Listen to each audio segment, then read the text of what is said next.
So again, these 6 quick tips to help you either buy your next investment property or your next primary residence. The first 3 are really geared towards before seeing property, and then the last 3 are when you see property, when you have the property under contract. First question is, before you actually get started on the buying process, you want to ask yourself, do I need this? And this refers to any major purchases before you become pre-approved.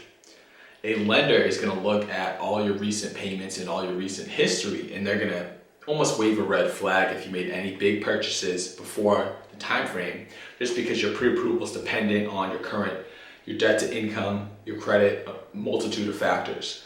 And you want to make sure, probably a good 6 months or so before you do purchase, that you're not making any major big purchases.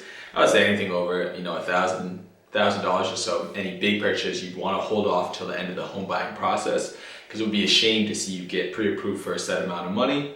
Then when it comes down to closing, you can't actually get that full amount or that full sum from your pre-approval. Also want to consider having a CapEx in regards to when you buy the property. Things can go wrong over time. For investment properties, this is very common. If you're working with a 3-family, likely 3 boilers, 3 water heaters, things of that nature. But if you do buy a single family as well, you still want to have CapEx, which is capital expenditures. So over time, you want to keep money away into a fund where if something breaks, you can easily repair it and it's no stress.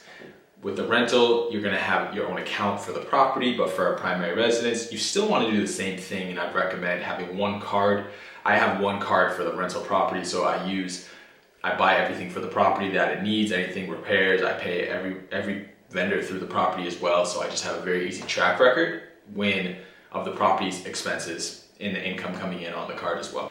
Second is, what is the commute? The location is one thing that you cannot change about the property. And if you are buying a property specifically, you want to consider your commute to the job you're currently at, and if you're going to be there for a while. Just because a quick 20-minute commute in some areas could be 45 minutes or so, depending on traffic when you have to leave to go to work. I know anyone going into the Boston area, you're going to be stuck if you're going anywhere, 7 to 8:30 or 9. It gets very congested getting into the city. So that's something to consider if you do work far, or if you work remotely, you're at a great advantage because you're able to work wherever you can. So that's a huge benefit, but you always want to consider the location is something you can't change of where you buy. So you want to look at traffic when you're driving there, traffic when you're coming back, and know that's going to be your life for a good amount of time living in the property. Third is, what is it like at night? Typically, we see properties during the daytime. It is bright, there's a lot of natural light in the properties, but when you see properties at night, you're going to see a lot of things that you wouldn't see during the day. What are the neighbors like that you're going to be living next to, if they are somewhat close? Do they have loud dogs? Are the dogs extremely loud when they leave the property, and that's something you didn't see during the showing? That's something you definitely want to consider, because they're going to be in close proximity sometimes to you if you are living in the property. If it's an investment property, you still want to drive the property at night, get a feel for the neighborhood, because you're going to be investing in that area. Just see what's going on. Is it safe? We don't really see kids playing around much these days outside, but is it safe? Are people walking to stuff? How close is it to certain things?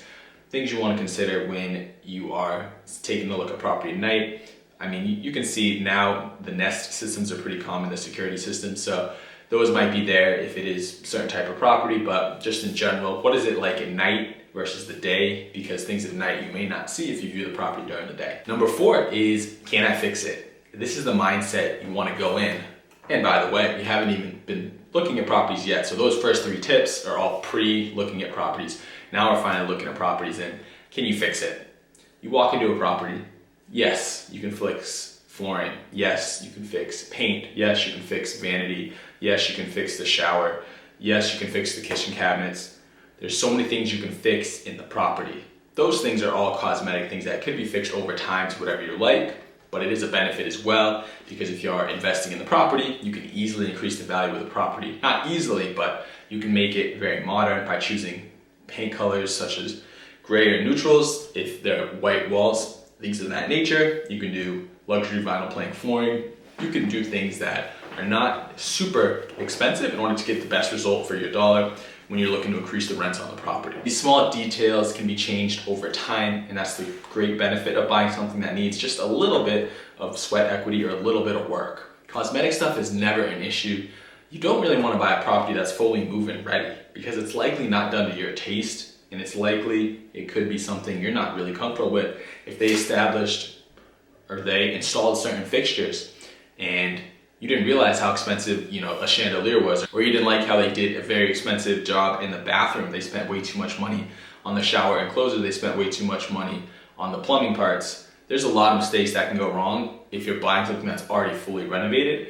And if you buy it and it needs a little bit of work, you can tear out carpets and you can make it essentially yours, which is the beauty of buying something that needs a little bit of work. And it might be slightly underpriced, which is the key as well. Next is similar to the second tip is, can I live here? So that question sounds very simple, but it's true. Can you live in the property? Can you see yourself living there for 2, 3, 4, 7, 8 years if you're living there as a primary residence?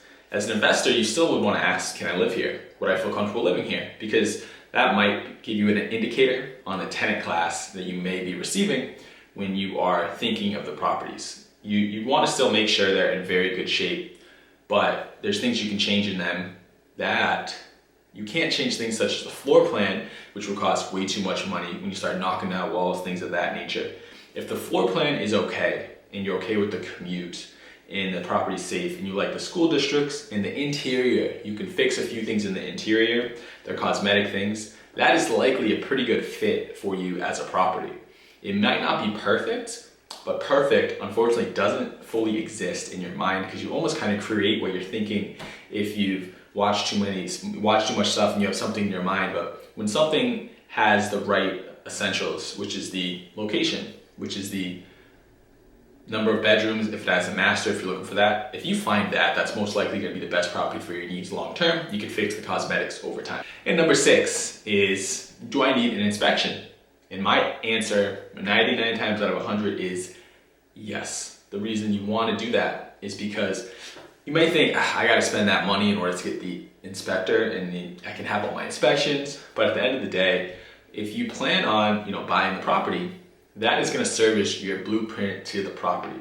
The inspector is going to go over everything, typically in categories, end of useful life, near end of useful life, things of that nature. They'll estimate the age of the major systems. Some of them even go on the roof, but some they'll do a bird's eye view of the roof and estimate the age. It really depends on what company that you're going to be working with for the inspector. It is out of pocket expense. For Massachusetts, for a single family, that's somewhere in the ballpark of $450 to $550 or so. When you're looking at multifamily, it is a little bit more expensive.